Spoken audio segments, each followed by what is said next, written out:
ஓம் சாந்தி. November 17, 2025. காலை முரளி பாப்தாதா மதுபன். சாராம்சம். இனிய குழந்தைகளே, இதுவே அதிமேன்மையான சங்கம யுகம் ஆகும். பழைய உலகம் மாற்றமடைந்து புதியதாகுகின்றது. நீங்கள் இப்பொழுது முயற்சி செய்து மேன்மையான தேவ அந்தஸ்தை கோர வேண்டும். கேள்வி: சேவை செய்கின்ற குழந்தைகளின் புத்தியில் சதா உள்ள விஷயம் என்ன? பதில்: தானம் செய்வதனால் செல்வம் குறைவடையாது என்பதை அவர்கள் நினைவு செய்கின்றார்கள். இதனாலேயே அவர்கள் தங்கள் உறக்கத்தையும் துறந்து இரவு பகலாக தொடர்ந்தும் ஞான செல்வத்தை தானம் அளிக்கின்றார்கள். அவர்கள் களைப்படைவதில்லை. எவ்வாறாயினும் அவர்களுக்குள் குறைபாடுகள் இருக்குமாயின் அவர்களுக்கு சேவை செய்வதற்கான உற்சாகம் இருக்க மாட்டாது. ஓம் சாந்தி. இனிமையிலும் இனிமையான ஆன்மீக குழந்தைகளாகிய உங்களுக்கு தந்தை விளங்கப்படுத்துகின்றார். ஓர் ஆசிரியர் தினமும் உங்களுக்கு கற்பிப்பது போலவே பரம தந்தையும் தினமும் உங்களுக்கு விளங்கப்படுத்துகின்றார் என்பது குழந்தைகளாகிய உங்களுக்கு தெரியும். ஒரு தந்தை தனது குழந்தைகளுக்கு கற்பித்தல்களை கொடுத்து அவர்களை பராமரிக்கின்றார். ஏனெனில் குழந்தைகள் தங்கள் தந்தையுடனேயே வீட்டில் வசிக்கின்றார்கள். பெற்றோர் குழந்தைகளுடன் வசிக்கின்றனர். இங்கே இது ஓர் அற்புதமான விஷயமாகும். நீங்கள் ஆன்மீக தந்தையுடன் இருக்கின்றீர்கள்.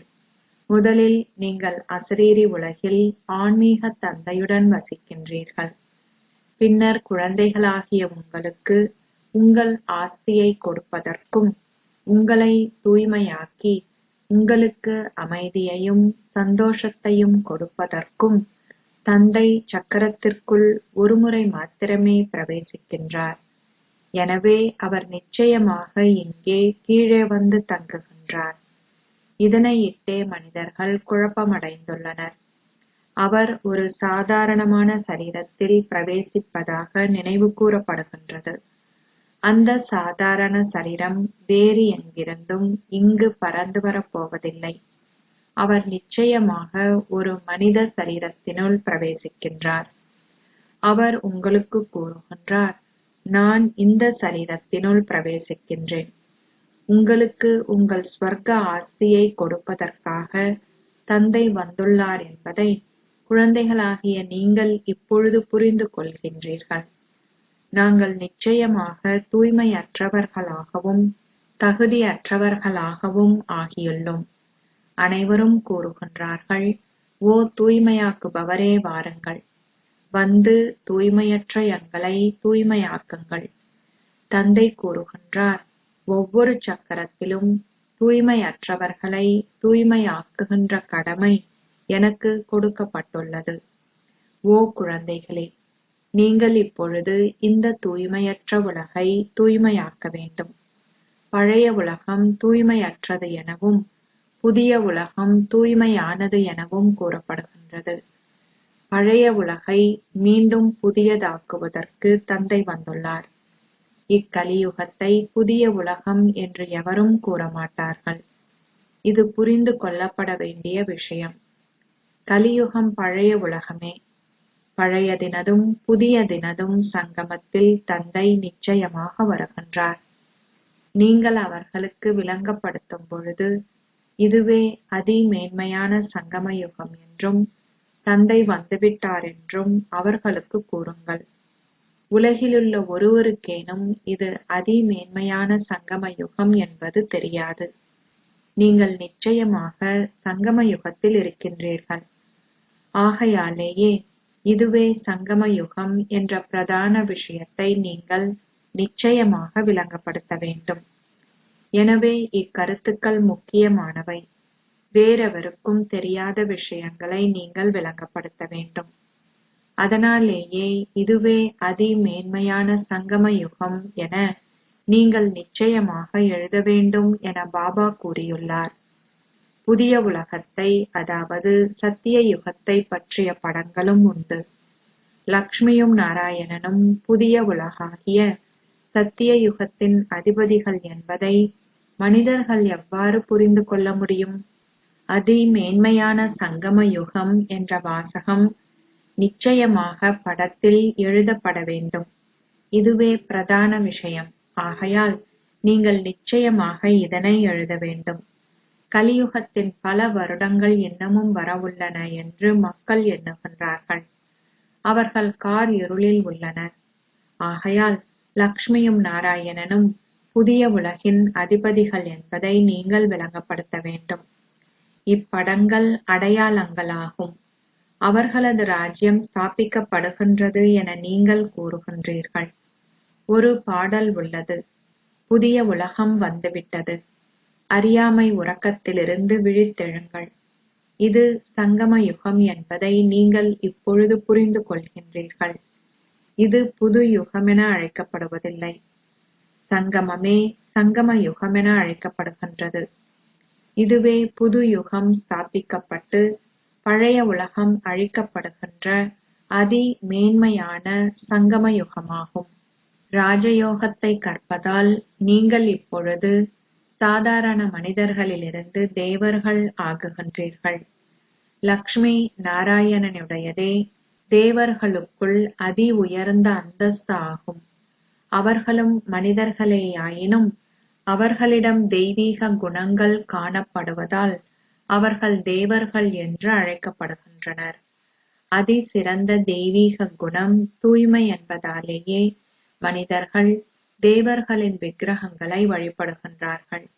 தொடர்ந்தும் சேவை செய்பவர்களின் புத்தியால் இக்கருத்துக்கள் கிரகிக்கப்படுகின்றன. தானம் செய்வதால் உங்கள் செல்வம் என்றுமே அழியாது என்று கூறப்படுகின்றது. நீங்கள் தொடர்ந்தும் பல விளக்கங்களை பெறுகின்றீர்கள். இந்த ஞானம் மிகவும் இலகுவானது. எவ்வாறாயினும் சிலர் இலகுவாக கிரகிக்கின்றார்கள். ஆனால் சிலரோ கிரகிப்பதில்லை. குறைபாடுகளை கொண்டிருப்பவர்களால் ஒரு நிலையத்தை பராமரிக்க முடியாது. நீங்கள் கண்காட்சிகளில் நேரடியான வார்த்தைகளை பயன்படுத்த வேண்டும் என தந்தை குழந்தைகளாகிய உங்களுக்கு விளங்கப்படுத்துகின்றார். இந்த மேன்மையான சங்கம யுகம் பற்றி விளங்கப்படுத்துவதே பிரதான விஷயமாகும். ஆதி சனாதன தேவி தேவதா தர்மம் இந்த சங்கம யுகத்திலேயே ஸ்தாபிக்கப்படுகின்றது. இந்த தர்மம் இருந்த பொழுது வேறு எந்த சமயங்களும் இருக்கவில்லை.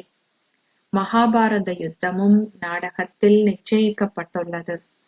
ஏனைய சமயங்கள் இப்பொழுதே தோன்றியுள்ளன. முன்னர் அவை இருக்கவில்லை. 100 வருடங்களுக்குள் அனைத்தும் அழிக்கப்பட்டுவிடும். சங்கம யுகம் குறைந்தபட்சம் 100 வருடங்களை கொண்டிருக்க வேண்டும்.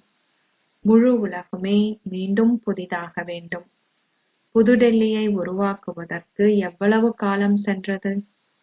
புதிய உலகம் பாரதத்தில் உருவாக்கப்பட வேண்டும் எனவும் அப்பொழுது பழைய உலகம் அழிக்கப்படும் என்றும் நீங்கள் புரிந்து கொள்கின்றீர்கள். அதன் சிறு பகுதி எஞ்சியிருக்கும். பிரளயம் ஏற்படுவதில்லை. இந்த விஷயங்கள் அனைத்தும் உங்கள் புத்தியில் உள்ளன. இப்பொழுது இது சங்கம யுகமாகும். இத்தேவர்கள் புதிய உலகில் இருந்தார்கள். அவர்கள் மீண்டும் அங்கிருப்பார்கள். இது ராஜயோகம் என்ற கல்வியாகும். உங்களால் விபரமாக விளங்கப்படுத்த முடியாது விட்டால் பரமாத்மாவான பரம தந்தை அனைவரதும் தந்தை ஆவார் என்ற ஒரு விஷயத்தையேனும் விளங்கப்படுத்த வேண்டும். அனைவரும் அவரை நினைவு செய்கின்றனர். குழந்தைகளாகிய எங்கள் அனைவருக்கும் அவர் கூறுகின்றார், நீங்கள் தூய்மையற்றவர்கள் ஆகிவிட்டீர்கள். ஓ தூய்மையாக்குபவரே வாருங்கள் என்று நீங்கள் அழைக்கின்றீர்கள். உண்மையில் கலியுகத்தில் தூய்மையற்றவர்களும் சத்திய யுகத்தில் தூய்மையானவர்களும் உள்ளனர். பரமாத்மா பரம தந்தை கூறுகின்றார், உங்கள் சொந்த சரீரம் உட்பட தூய்மையற்ற உறவுமுறைகள் அனைத்தையும் துறந்து சதா என்னை மாத்திரம் நினைவு செய்தால் நீங்கள் தூய்மையாகுவீர்கள். இந்த கூற்று கீதையில் உள்ளது. இது கீதையின் யுகமாகும். சங்கம யுகத்தில் விநாசம் ஏற்பட்ட பொழுது கீதை உரைக்கப்பட்டது. தந்தை உங்களுக்கு ராஜயோகம் கற்பித்தார். அந்த ராஜ்யம் ஸ்தாபிக்கப்பட்டது. நிச்சயமாக அது மீண்டும் ஒரு முறை ஸ்தாபிக்கப்படும். ஆன்மீக தந்தை இவ்விஷயங்கள் அனைத்தையும் உங்களுக்கு விளங்கப்படுத்துகின்றார். நல்லது.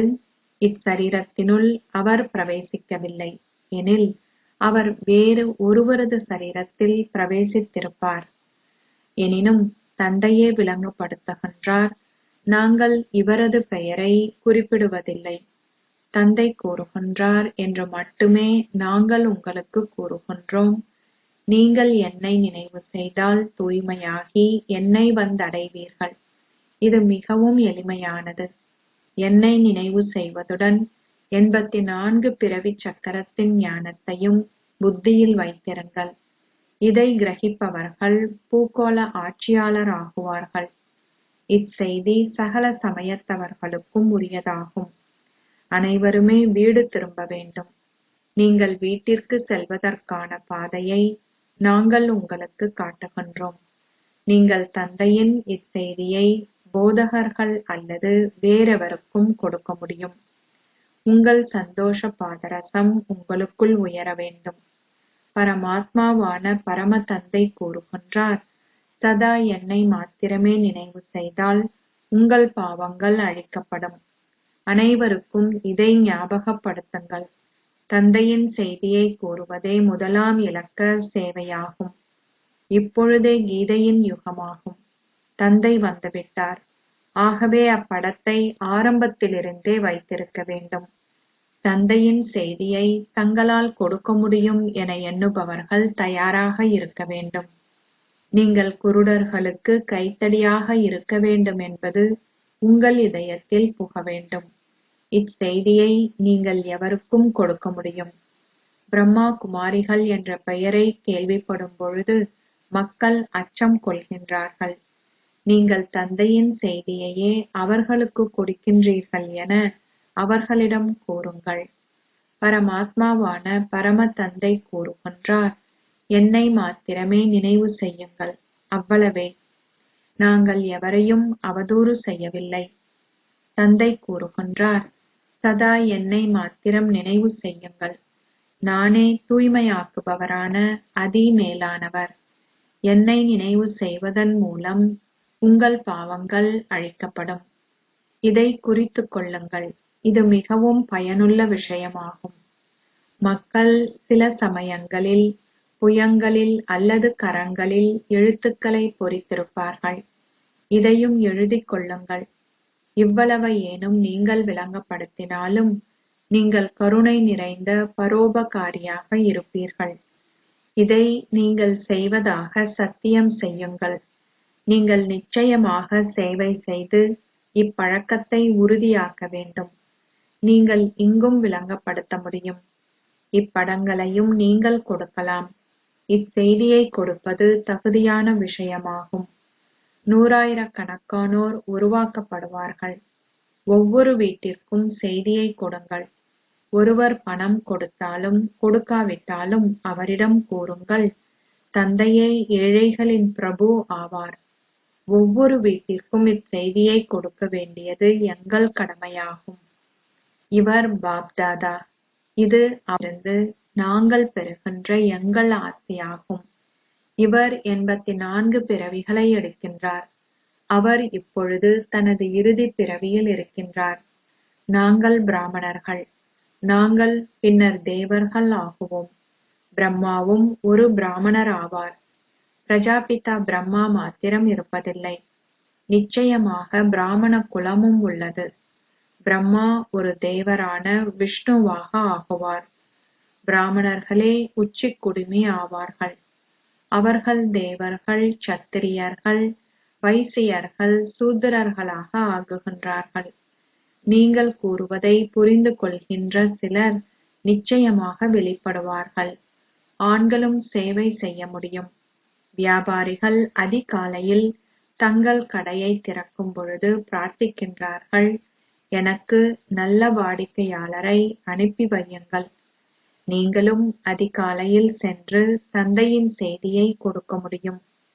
அவர்களிடம் கூறுங்கள், நீங்கள் நன்றாக வியாபாரம் செய்வீர்கள். பிரபுவை நினைவு செய்தால் நீங்கள் 21 பிறவிகளுக்கான ஆஸ்தியை பெறுவீர்கள். அதிகாலை மிகவும் நல்ல நேரமாகும். இந்நாட்களில் பெண்களும் தொழிற்சாலைகளில் பணிபுரிகின்றார்கள். இந்த பேட்ஜை தயாரிப்பது மிகவும் இலகுவானது.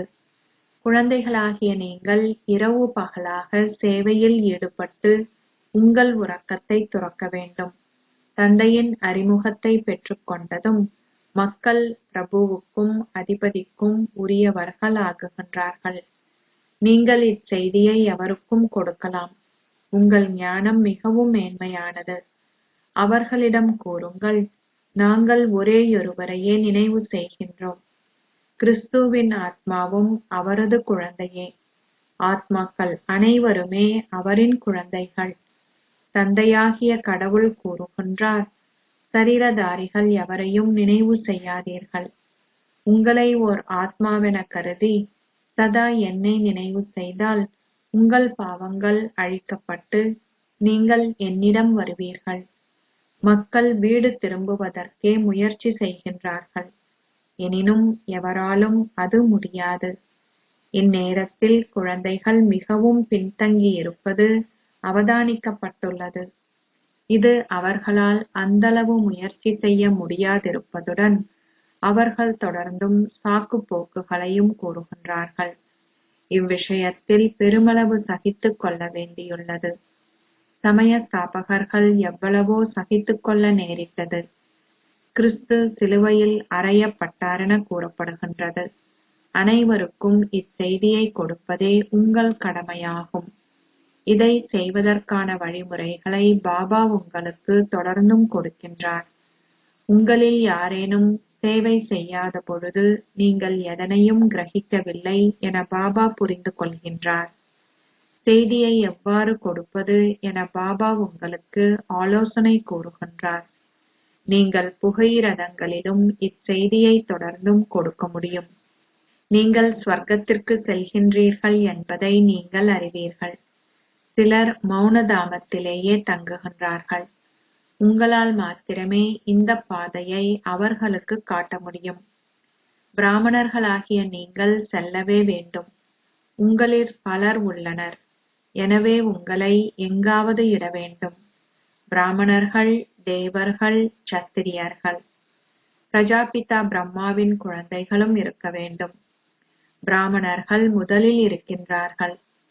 பிராமணர்களாகிய நீங்கள் அதிமேலானவர்கள். அந்த பிராமணர்கள் கருப்பை மூலம் பிறக்கின்றார்கள். பிராமணர்கள் நிச்சயம் தேவைப்படுகின்றனர். இல்லாவிட்டால் பிரஜாபிதா பிரம்மாவின் குழந்தைகளான பிராமணர்கள் வேறு எங்கிருந்து வர முடியும்?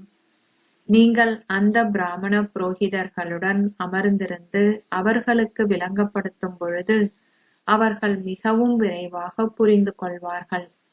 அவர்களிடம் கூறுங்கள், நீங்கள் பிராமணர்கள், நாங்களும் எங்களை பிராமணர் என்றே அழைக்கின்றோம்.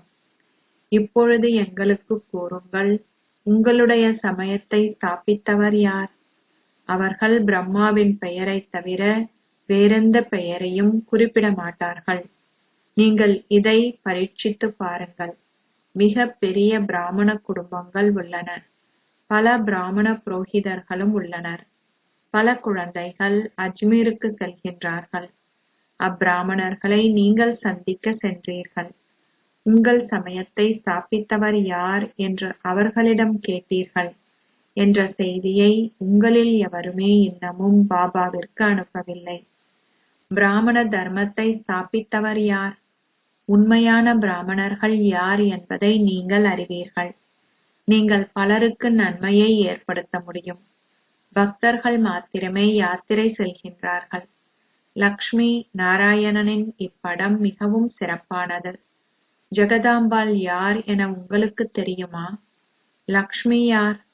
நீங்கள் இவ்வாறு பணியாட்களுக்கும் சுதேசிகளுக்கும் விளங்கப்படுத்த முடியும். உங்களை தவிர வேறு எவராலும் அவர்களுக்கு விளங்கப்படுத்த முடியாது. நீங்கள் மிகவும் கருணை மிக்கவர்களாக வேண்டும். அவர்களிடம் கூறுங்கள், நீங்களும் தூய்மையானவர்களாகி தூய உலகிற்கு செல்ல முடியும். உங்களை ஓர் ஆத்மாவாக கருதி சிவபாபாவை நினைவு செய்யுங்கள். மற்றவர்களுக்கு நினைவில் நிலைத்திருக்குமாறு அவர்களுக்கு நினைவூட்ட முயற்சி செய்வார்கள். தந்தை அவர்களிடம் சென்று பேசப் போவதில்லை. இது குழந்தைகளாகிய உங்களின் கடமையாகும். ஏழைகளும் சந்தோஷம் அடையும் வகையில் நீங்கள் அவர்களுக்கும் நன்மை அளிக்க வேண்டும். தந்தையை சிறிதளவு நினைவு செய்தாலும் அவர்களாலும் பிரஜைகளில் ஒருவராகலாம். அதுவும் நல்லதே. இந்த தர்மம் பெருமளவு சந்தோஷத்தை கொடுக்கின்றது. நாளுக்கு நாள் உங்கள் ஒளி மேலும் உரத்துப் பரவும். இந்த செய்தியை தொடர்ந்தும் அனைவருக்கும் வழங்குங்கள். உங்களை ஓர் ஆத்மாவாக கருதி தந்தையை நினைவு செய்யுங்கள். இனிமையிலும் இனிமையான குழந்தைகளாகிய நீங்கள் பல மில்லியன் தடவைகள் பாக்கியசாலிகள். இந்த புகழை செவிமடுக்கும் பொழுது உங்களுக்கு அது புரிகின்றது. ஆகையால் நீங்கள் ஏன் எதை பற்றியும் கவலைப்பட வேண்டும்? இது மறைமுகமான ஞானம். உங்களுக்கு மறைமுகமான சந்தோஷம் உள்ளது. நீங்கள் மறைமுகமான போர் வீரர்கள். நீங்கள் அறியப்படாத போர் வீரர்கள் என அழைக்கப்படுகின்றீர்கள். வேறு எவருமே அறியப்படாத போர் வீரர்களாக இருக்க முடியாது. தில்வாலா ஆலயமே உங்கள் மிக சரியான ஞாபகார்த்தமாகும். இது உங்கள் இதயங்களை வென்றவரின் குடும்பமாகும். மகாவீர் மகாவீரினி அவர்களின் குழந்தைகளின் யாத்திரையே உண்மையான யாத்திரையாகும். இந்த இடம் காசியிலும் மேலானதாகும். அச்சா, இனிமையிலும் இனிமையான அன்புக்குரிய எப்போதோ தொலைந்து இப்போது கண்டுபிடிக்கப்பட்டிருக்கும் குழந்தைகளுக்கு உங்கள் தாய் தந்தையாக இருக்கும் பாப் தாதாவின் அன்பும் நினைவுகளும் காலை வந்தனங்களும். ஆன்மீக தந்தை ஆன்மீக குழந்தைகளுக்கு நமஸ்தே சொல்கிறார். ஆன்மீக குழந்தைகள் ஆன்மீக தந்தைக்கு நமஸ்தே சொல்கின்றனர். தாரணைக்கான சாராம்சம். 1. தந்தையின் செய்தியை ஒவ்வொரு வீட்டிற்கும் கொடுங்கள். சேவைக்கான சத்தியத்தை செய்யுங்கள். சேவை செய்யாமல் இருப்பதற்கான சாக்குப் போக்குகளை கூறாதீர்கள். 2. எதை பற்றியும் கவலைப்படாமல் மறைமுகமான சந்தோஷத்தில் நிலைத்திருங்கள். எந்த சரீரதாரிகளையும் நினைவு செய்யாதீர்கள். ஒரேயொரு தந்தையின் நினைவில் நிலைத்திருங்கள். ஆசீர்வாதம். உங்களின் புத்தியில் நம்பிக்கையை கொண்டிருந்து நீங்கள் ஒவ்வொரு கணமும் கவலையற்றவர்களாக இருப்பதுடன் பரோபகாரியான தந்தையிடமிருந்தும் இந்த உபகாரமிக்க நேரத்தினாலும் நன்மை அடைவீர்களாக. எக்காட்சிகள் இடம்பெற்றாலும் திரிகால தரிசிகளாக இருந்து முக்காலமும் அறிந்தவர்கள். அவற்றை பாருங்கள். தைரியத்தையும் உற்சாகத்தையும் பேணி சக்திமிக்க ஆத்மாவாக நீங்களும் ஆகி உலகையும் சக்திமிக்கதாக ஆக்குங்கள். உங்கள் சொந்த புயல்களினால் அசைந்து விடாதீர்கள். உறுதியாக இருங்கள். நேரம், சகவாசம், நீங்கள் பெற்றுள்ள நீங்கள் பெறவுள்ள பல்வேறு பொக்கிஷங்கள் அனைத்தாலும் எப்பொழுதும் செல்வந்தராகவும் சக்தி மிக்கவர்களாகவும் இருங்கள். கல்பம் முழுவதிலும் இத்தகைய நாட்கள் மீண்டும் வரப்போவதில்லை. ஆகையால் உங்கள் கவலைகள் அனைத்தையும் தந்தையிடம் ஒப்படையுங்கள். உங்கள் புத்தி நம்பிக்கையை கொண்டிருக்கட்டும். அப்பொழுது நீங்கள் கவலையற்றவராக இருப்பீர்கள். ஒவ்வொரு வினாடியிலும் பரோபகாரியான தந்தையிடமிருந்தும் இந்த உபகாரமிக்க நேரத்திடமிருந்தும் நன்மையை பெற்றுக்கொள்ளுங்கள். ஸ்லோகம். தந்தையின் சகவாசத்தினால் அனைவரையும் நிறமூட்டுங்கள். அப்பொழுது அனைத்து தீய விஷயங்களும் தானாகவே முடிவடையும். அவ்யக்த சமிக்கை. சரீரமற்ற ஸ்திதியின் பயிற்சியை அதிகரியுங்கள். அஷரீரி மற்றும் விதேகி. சரீரமற்றவர் ஆகுவதற்கான வழி ஒரு புள்ளி ஆகுவதாகும். நீங்கள் அனைவருமே சரீரமற்றவராகவும் கர்மாதீத்தாகவும் ஆகுவதற்கான வழி ஒரு புள்ளி ஆகுதல். ஆகையாலேயே பாபா கூறுகிறார், அமிர்த வேளையில் பாபாடி இதயபூர்வமான சம்பாஷணையை கொண்டிருப்பதற்கு முன்னரும் செயல்களை செய்ய ஆரம்பிக்கும் முன்னரும் அனைத்திற்கும் முதலில் 3 புள்ளிகளின் திலகத்தை உங்கள் நெற்றியில் இட்டுக்கொள்ளுங்கள். அதன் பின்னர் எக்காரணத்தினாலும் அந்த திலகம் அழிந்து போகாமல் இருப்பதை சோதித்துக் கொள்ளுங்கள். அந்த திலகத்தை அழிக்க முடியாதவாறு அது அழியாததாக இருக்க வேண்டும். ஓம் சாந்தி.